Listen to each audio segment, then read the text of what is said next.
Hello and good evening, I'm Melisa Idris. And I'm Sharaad, Kuttan. You're watching Consider This. Tonight on the show we're going to continue the ongoing conversation around the climate crisis. Sir David Attenborough has warned us that the moment of crisis has come in efforts to tackle the climate crisis. So what can you do to help your city adapt to the realities of climate change? Joining us on the show today, we have the co-authors of the newly launched book titled Creating Future-Proof Cities, How to Navigate the Climate Crisis. We have Murali as well as Rexy, Prakash, Chacko. Welcome to the show, gentlemen. Thank you. Thank you Right, for so having this is the book that you co-authored and it's newly launched. Now, the book tries to prescribe a localized response to the climate crisis, and you use Penang as a case study. So, why did you choose Penang, Murali? Well, we are both from Penang, Okay. and we live in Penang, or in my case, I lived in Penang. Penang is a good test lab. It's small, it's manageable. So using Penang as a case study, this is basically what can you do if you're in government in Penang or you're an individual in Penang, what can you do? But it's equally applicable to any city. Okay. Well, what would be the components for taking this into action? Would it be a state government that is mindful of these issues or already put in place some things? A civil society, very active one that we have in Penang, not replicated necessarily across the country, and so on and so forth. I mean, universities that are doing research or individuals, and in the case I think Rexy, you do quite a bit of research on, and you've actually produced a book on nature trails in Penang, and I've even watched you give a presentation on the kind of work that's going on that you do. So all that, is that equally available in all parts of Malaysia, Rexy? Well, I would say it's something which is holistic, where all parts of society need to act on. So it's a responsibility, it's a collective responsibility. The individual, the community, and also the government has to play. To say that yes, Penang is a lab of sorts. We have a very good model. It is applicable to other cities in Malaysia. It just needs to be replicated. And we started with Penang because this was a good example which can be emulated in all the other urban areas. So who is this book for? Who is it targeted to? Are you thinking about the individual who needs to make changes in his or her life, or is this targeted to educating government, policymakers, the corporate sector? Who is it for? In essence, we wrote it for the policymaker. So city makers, people in local government and also state governments, but also for communities, because you need to understand in simple terms what's going to come, and you need to call for action. So to answer your question earlier, who makes the difference? Actually, it's the general populace. Okay. You need communities to demand for action and say, look, maybe that's not the right thing to do in this climate. Maybe we should think of other more sensitive measures, that sort of thing. Because governments respond to what voters want.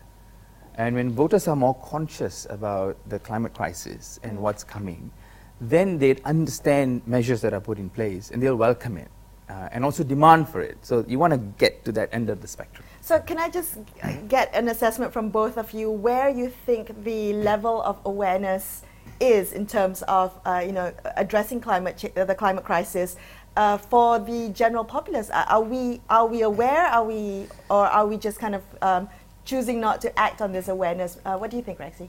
I think the awareness is pretty much contained within the urban areas. The thing is, the word needs to spread into the rural areas, and the thing is, the rural population are already seeing the effects of the climate crisis, but they're not putting the dots together to see that it is a global event that is happening. And to address that, the thing is, the word needs to get out to them in the lingua which they are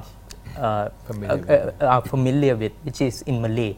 And that is, of course, the thing that has to be done, not just by the government, civil society, and individuals like us as well. But we look at a society like Australia in their recent crisis over the fires. I mean, from the very top of Australian society, the Prime Minister himself, a climate denier, along with a whole host of very educated people also denying a link between climate change and the fires that were happening in Australia. It doesn't seem to be, to me at least, a question of education or even vocabulary. It's a kind of mindset issue that many people who are educated just refuse to accept the kinds of painful trade-offs that are going to have to happen in order to do something like future-proofing cities. I mean, Murali. Or, sorry, just to add to that, if not just the mindset, but also perhaps, you know, the inability to think, or the feeling of being overwhelmed and saying, I'm one person, I'm not going to be able to make a difference. It's the government and corporations that need to change.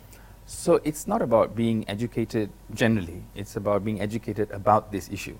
So coming back to I'll come to your question, but earlier, when I was a child, we used to learn alam dan manusia in school. You actually learn about you and the environment and what's the interrelationship, interdependency, etc.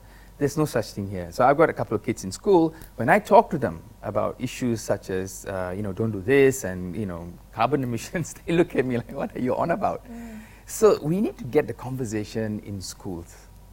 So in fact, this is something that, you know, if I can have a one-on-one with the Minister of Mestec, I'll probably say, can you work with the Education Ministry to introduce something in school that talks about climate change? There's nothing in the curriculum There's at the nothing, moment? well, as far as I can see, my son is in, he's 16, there's nothing in the curriculum. Okay. And, you know, we go through the homeworks and ask them, quiz them, they don't know anything. So it's not about being educated, it's about being educated about the subjects you know, of the environment and how it relates to people. And in terms of general population, you would think about 10-20%, you know, are probably aware, and the rest are not. And that's why you have these climate deniers and all that, like in Australia, you know. Rexy, you know, currently Penang is going through a crisis with regard to water, right? And that's also an effect of climate change. How's the response been? And people actually joining the dots, as you put it, between this, you know, call now by the state government to save water or conserve water, their personal choices, and what they understand about climate change globally? Well, I think it really depends on how the message is actually put across. I would like to commend the state that this time it came out directly to the population and urged them with the data and the facts to actually save water based on how grave the situation is. Looking at the press release a few days ago, we are only 44% of the amount of rainfall that we received in the last 4 months is just 44% of what it was 4 years ago. Wow. So when people see the data, when people see the concrete facts, that's when they believe and that's when they stop denying.